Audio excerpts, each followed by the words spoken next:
Fourth and final set. We got something special coming at you. Pay close attention.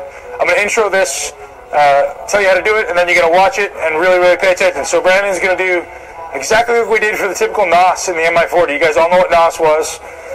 We're still going to continue to do NOS sometimes, but this is the NOS Extreme. So what we're going to do here, Brandon's going to do his typical 10 reps, and then instead of putting that weight down like you would in the NOS, he's actually going to keep it, and he's going to rest in the stretch position.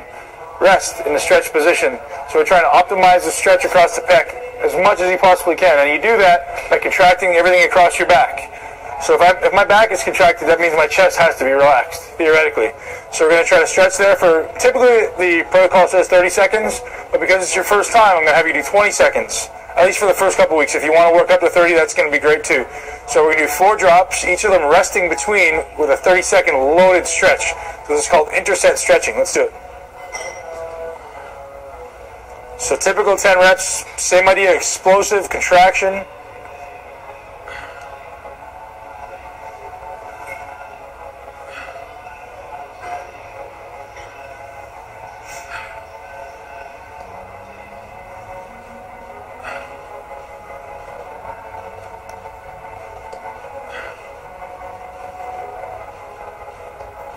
Go, buddy. Give me that stretch, dude. Don't short it.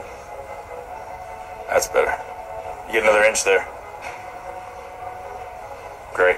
One more. Okay, so now the goal here at the bottom of this rep is not to assume any particular position. It's to get a maximal stretch in the chest. So pull your elbows down to the ground. Pull your elbows down to the ground. Now get your hands wide. Let your hands get wide. Let your hands get wide. Let them wider. Wider, wider, wider, wider. There, right there. Even wider, B. Let it go. There you go.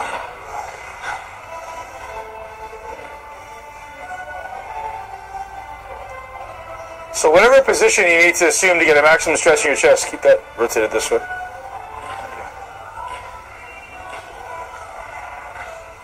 5 seconds. Okay. I don't want you guys to be in some weird contorted position. Go ahead, keep going. At least 6 reps on every drop. Let's go.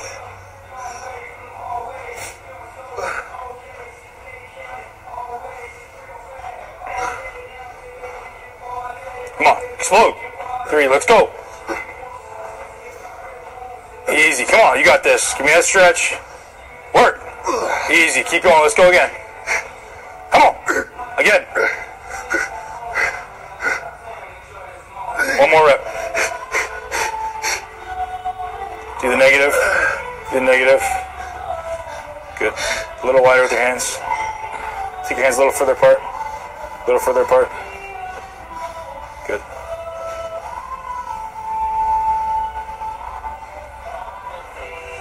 I'm going to go find some 20s.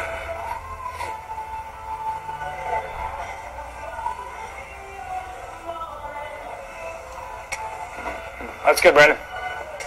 Make sure you keep those wrists straight. Down. Brandon just dropped his wrist back a little bit on that. I don't want to see a lot of external rotation. Let's go.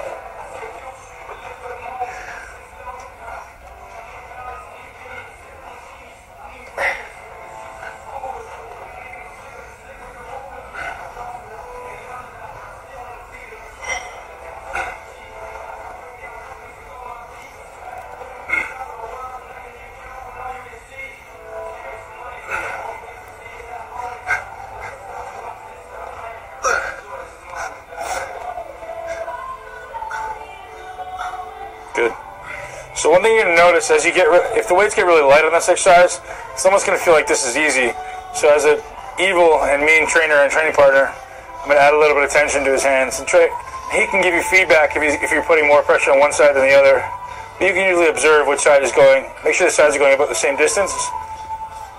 Breathe. Go to your happy place. Breathe. It's not going to be easy. It should be uncomfortable. It should be a lot of stretch. Okay, that's it. I'm not going to make you. So, typically we're going to do 4 drops. I'm going to stop at 3, only because any lighter probably would be too light. And I would say for most of you guys, if you get to the point where on the stretch you're not really getting a substantial exerted stretch, like a loaded stretch, just stop it, get at least 3 drops. Ideally, we work up to the point where we can do. So next week, this is Brandon's first time doing this. So next week he may do smaller increments, incremental drops. So he started with 40, went to 30, went to 20. Next week we may go 40, 30, 25, 20. So that way he can actually still get the 4 drops and stay within that prescribed weights, or the weights that he's using. So there you guys have it. That sucks. It hurts, but it's really, really effective. Some of the university studies are showing 200% greater growth over typical training and typical hypertrophy type training. So unbelievable. Lots of cell swelling, lots of volume. You're not going to need nearly as much total volume in the workout when you're doing this stuff. It's actually going to allow you to train a little more frequently. Yes, you will be sore, but because you're not doing as much total volume, you're not going to get as much wear in your joints, and you should be able to train every 4 days or so. So this workout this month is going to be written a little bit differently. You're probably training chest about every 4 days, but you're doing a lot of this volume. So we're going to move on to do the non-extreme for back right now. All right, guys.